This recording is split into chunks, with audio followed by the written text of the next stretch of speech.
সবাইকে আমন্ত্রণ জানাচ্ছি বিডি লাইভ 24 নিউজ বিনোদনে। অস্তিত্ব সংকটে ঢাকাই সিনেমার যেসব নায়িকারা। ঢাকায় সিনেমা নায়িকা সংকট রয়েছে, এ কথাটি অবশ্য মানতে নারাজ প্রযোজক পরিচালকরা। তাদের দাবি, নায়িকারা পর্যাপ্ত পরিমাণ আছে, তবে দর্শক গ্রহণযোগ্যতা চাহিদা সম্পন্ন নায়িকার সংকট রয়েছে। এছাড়াও অনেক নায়িকা রয়েছে ইমেজ ও অস্তিত্ব সংকটে। এক সময় এইসব নায়িকার চাহিদা থাকলেও এখন আর চাহিদা নেই। দর্শক চাহিদা না থাকায় প্রযোজক পরিচালক আগ্রহ নেই তাদের নিয়ে। ব্যক্তিগত গুজব গুঞ্জন নিয়ে বিয়ে বিচ্ছেদ সহ আরো অনেক কারণেই প্রতিষ্ঠিত এইসব নায়িকারা নিজের ইমেজ হারাচ্ছেন, ফলে ভুগছেন অস্তিত্ব সংকটে। তাদের কারো কারো নাম শুনলেই দর্শকের মধ্যে আতঙ্ক ভয় করে। সংশ্লিষ্টদের মতে গুটি কয়েক নায়িকা বর্তমানে সিনেমা নিয়ে ব্যস্ত রয়েছে, বাকিদের কোনো কাজ নেই।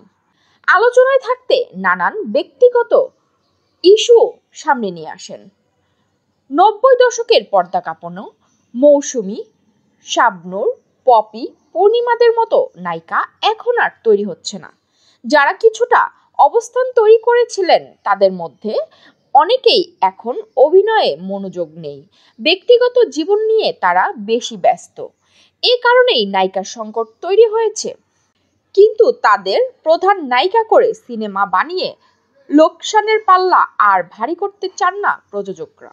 এদিকে দর্শক চাহিদা না থাকায় সিনেমার বাইরে অন্য পেশায় বা কাজে নিজেদের ব্যস্ত রাখছেন ইমেজ সংকটে থাকা নায়িকারা। তাদের মধ্যে রয়েছে অপু বিশ্বাস, মাহিয়া মাহি, পরিমণি, নুসরাত ফারিয়া সহ অনেকেই। তাদের অনেকেরই হাতে কাজ নেই, কোনো সিনেমা নেই। তাছাড়াও দু একটি সিনেমা তাদের উপস্থিতি দেখা গেলেও সিনেমার ভাগ্যে ঘটে ভরাডুবি। ঈদ উল ফিতরে মুক্তি পেয়েছিল আলোচিত সমালোচিত নায়িকা নুসরাত ফারিয়া। আব্দুল নূর সাজেদের সঙ্গে জুটি বেঁধেছিলেন জিন 3 সিনেমায়। মুক্তির এক সপ্তাহ পরই সিনেমাটি সিনেপ্লেক্স থেকে নামিয়ে ফেলা হয়।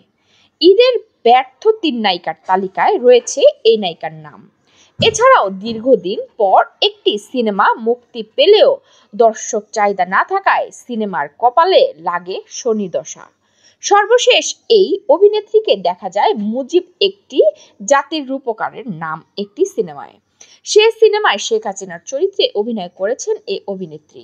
রাজনৈতিক পথ পরিবর্তনের পর বেশ সমালোচিত হন এই নায়িকা। তাছাড়াও জুলাই আগস্ট ছাত্র আন্দোলনের সময় বিদেশে বসে গণহত্যার বিরুদ্ধে ছিলেন নীরব ভূমিকায়, যা এ অভিনেত্রীকে সাধারণ মানুষের কাছে ফ্যাসিস্টদের দোসর হিসেবে পরিচিত করে। এটিও তার দর্শক গ্রহণ কমার একটি কারণ হতে পারে।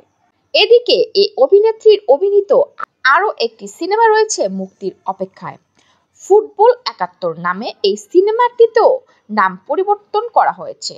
রাজনৈতিক পট পরিবর্তনের পর নতুন নাম দেওয়া হয়েছে ঠিকানা বাংলাদেশ। এটিও আর মুক্তি পাবে কিনা রয়েছে শঙ্কা। আমাদের ভিডিওগুলো যদি আপনাদের ভালো লেগে থাকে অবশ্যই লাইক, কমেন্ট এন্ড শেয়ার করে আমাদের পাশেই থাকবেন। এতক্ষণ আপনাদের সাথে ছিলাম আমি ফারজানা আক্তার অধরা।